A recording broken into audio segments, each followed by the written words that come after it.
So for most of you who have been to the previous two workshops, you will kind of know how Kim and I speak and what our topics of interest are. We really wanted to just bring a slightly different flavour to today's session as well, just to ensure that you keep walking away with learnings that you can apply to your own practices and different ways of doing things. So we're going to introduce a couple of different topics and weave that into the cancer screening QI program as well. So you'll see the overlap and you'll get some nifty new tools and tips and tricks to be able to apply to that thinking as well. And that really speaks about that sustainability too. So to kick off, we're going to have a little talk about mind mapping. And mind mapping is a really, really cool little tool that you may have already used, and I bet you actually use it all the time, but you've not thought of it as a systematic way of actually recording your thoughts and your ideas. Hands up, who's heard of mind mapping?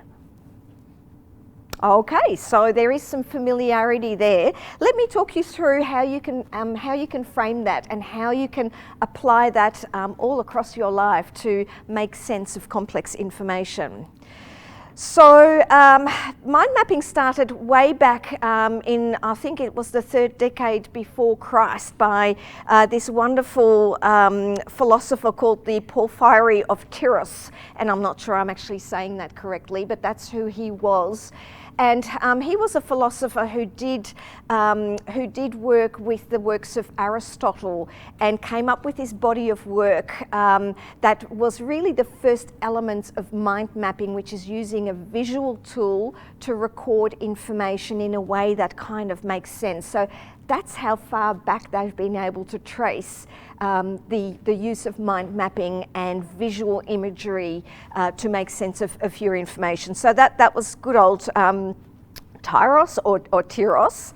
And then more recently, back in the 1970s, this good fellow Tony Buzan really modernised mind mapping and started to put a whole philosophy around that and really bring it to the masses. And he now actually owns the trademark to mind mapping. So there is software available, and this is all kind of licensed through Tony Buzan. So I'm sure he's probably smiling even more broadly than he is on this particular slide here in terms of how well he has done out of that. So let's have a little look at this. This is basically what a mind map looks like. It's a tree structure that starts from a central idea, and it uses branches and sub-branches to bring detail and classify that information in a way that makes sense to you. So as we talk through this, we're actually going to use that mind mapping format or methodology to explain what a mind map actually is. So basically what you can see is that a mind map is pretty much a visual tool. It allows you to use fewer words, so that the key idea with mind mapping is that you're not writing a whole paragraph or a whole essay of information which is difficult to get your head around, but to use these visual cues and a few words to explain where you're going and what you want to do with your ideas. And you'll see how this applies especially to clinic mapping and getting structure around complex programs where you're kind of thinking, well, who's doing what and where is that going? So mind mapping is a really good tool for that. The reason it works so well is that mind mapping actually mirrors the way our neurons are structured within our brains and within our bodies. So it is like a neural network of pathways that make sense of the information that is in front of you. So this is how your brain better understands the information that is in front of you. So it helps you with brainstorming. If you are thinking, I've got an idea or I've got a problem and I don't know what to do with that, mind mapping can be a really great way to classify where your thoughts belong in that pathway and start to get clarity around that. So it's obviously fantastic as a planning tool, and certainly for collaboration as well, where you have more people involved in determining a structure or a plan. When you need to get everybody onto the table to understand the roles, by using a mind map, you can convey that information again, far more easily than using a paragraph structure with lots and lots and lots of words. Your brain will also remember the information from a mind map and that visual format much better. So especially for people who have more of that sort of photographic memory, or you prefer working in imagery than perhaps sound or words on a page, mind mapping is a really great way to remember information. So it's fantastic if you are doing any kind of study and you need to remember information. Having that visual field around it can really help you with that memorization as well.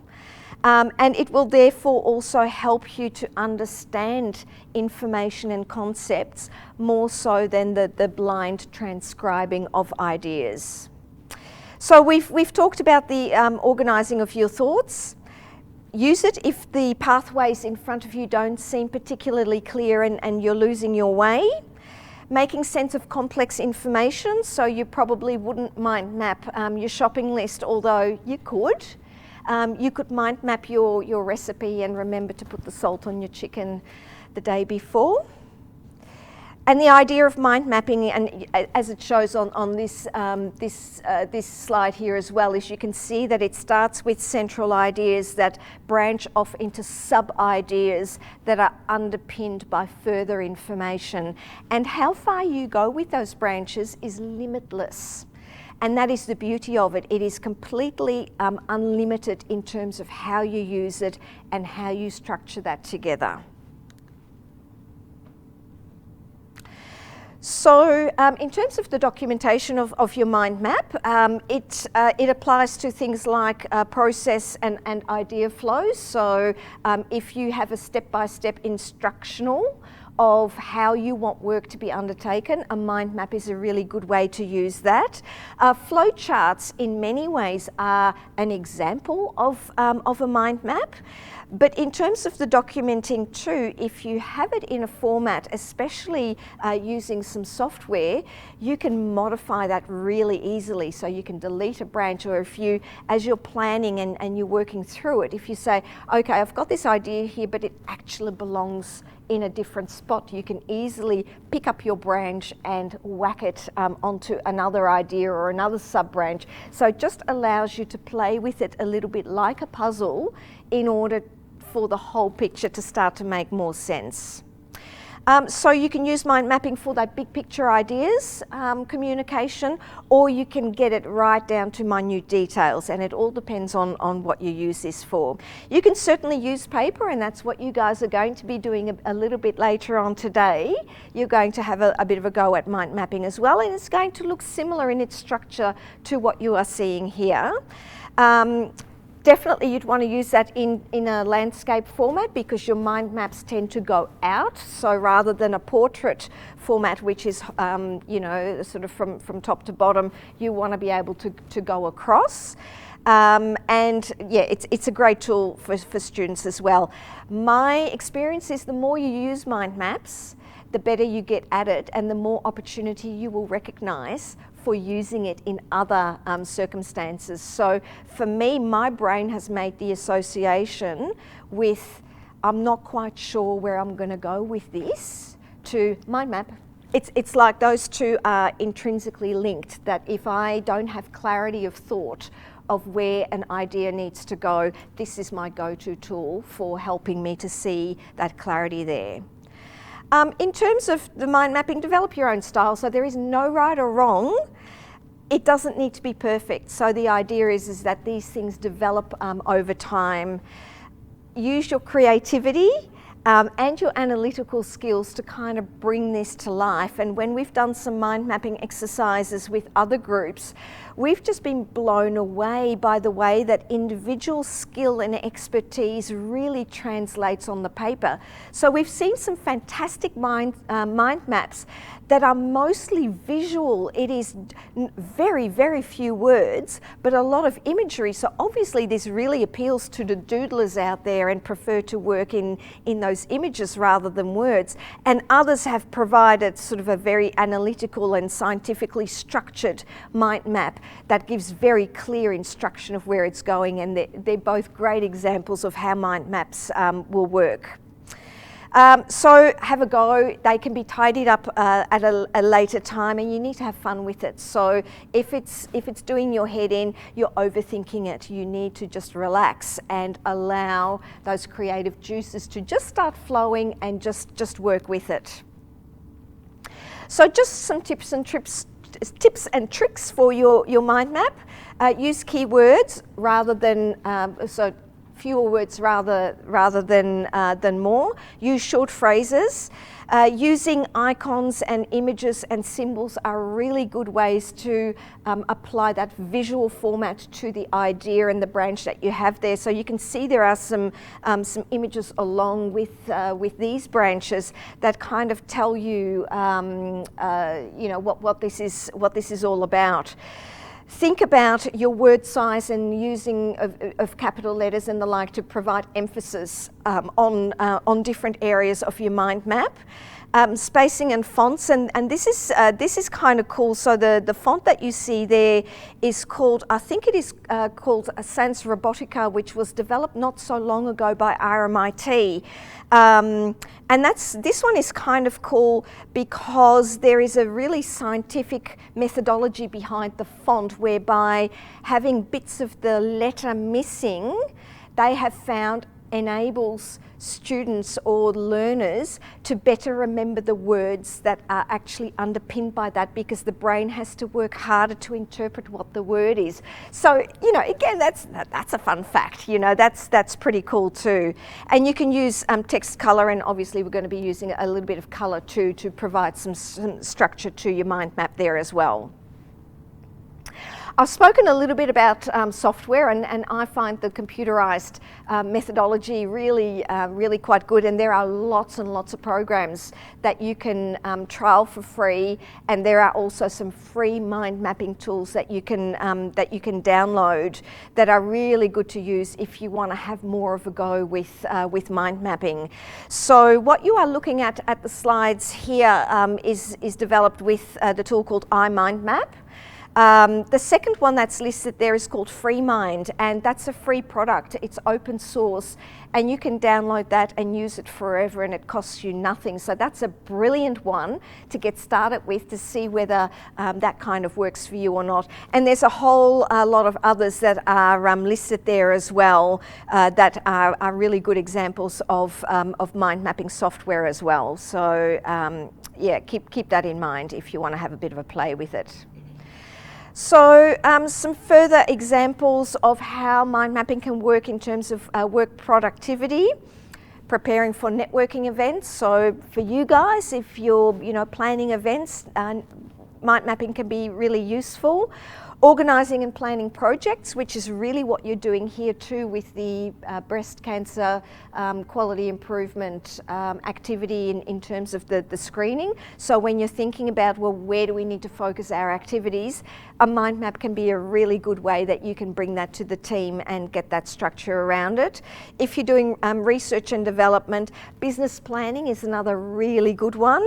And also policies and procedures. So where you've got structure around what you need to do and what your guidelines are. Again, a mind map can be a really innovative way of gathering your thoughts and ideas as well.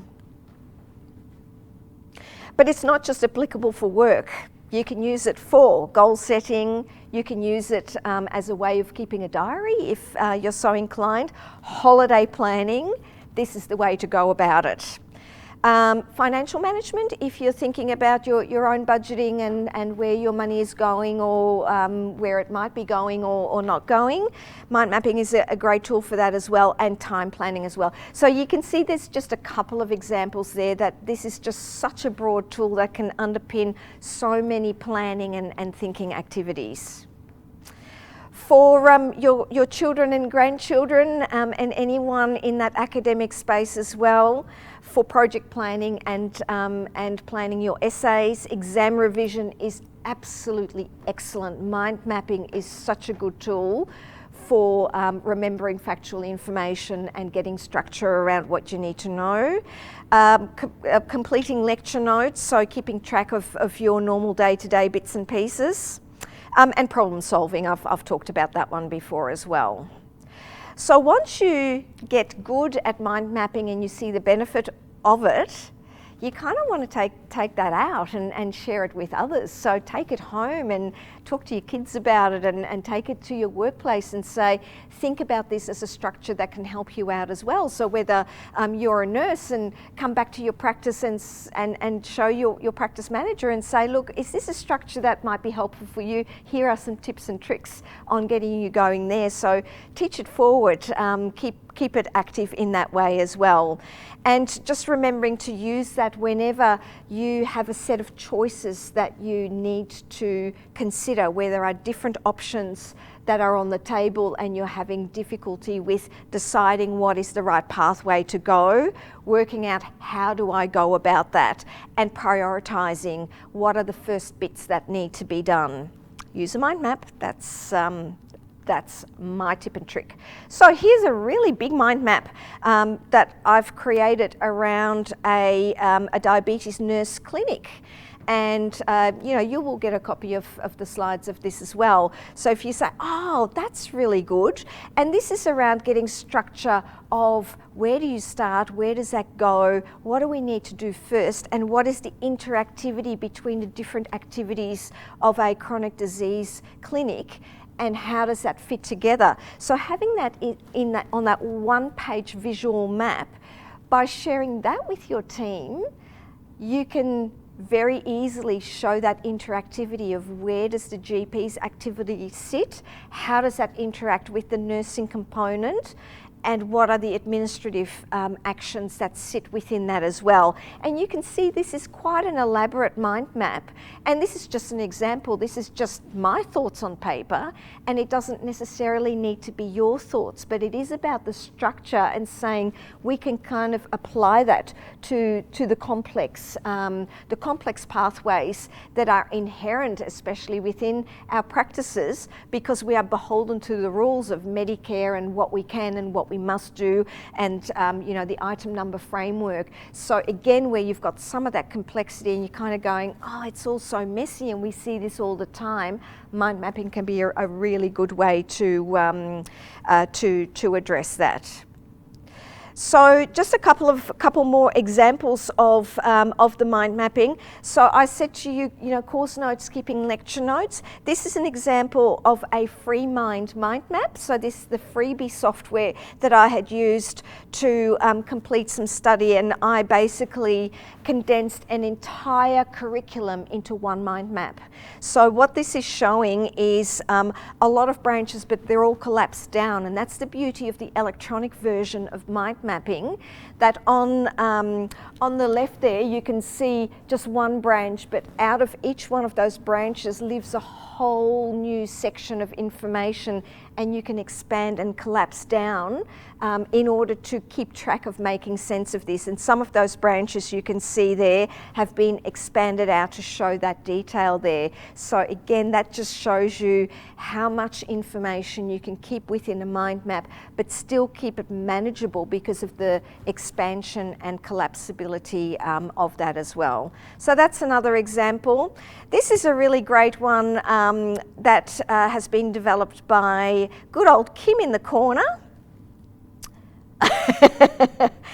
About mapping your business. So this is really a wheel of indicating levels of satisfaction and performance with various elements within a team or within a business that allows for an easy scoring mechanism, but it's got that visual element to it, which means that we keep it reasonably simple to understand. So again, it's like that snapshot picture that tells you where things are at.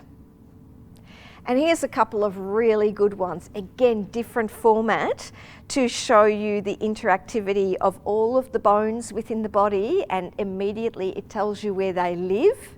And the same with all of the muscles within the body. And when I came across these, I've gone, that is so cool. Is that just not the coolest thing you've ever seen?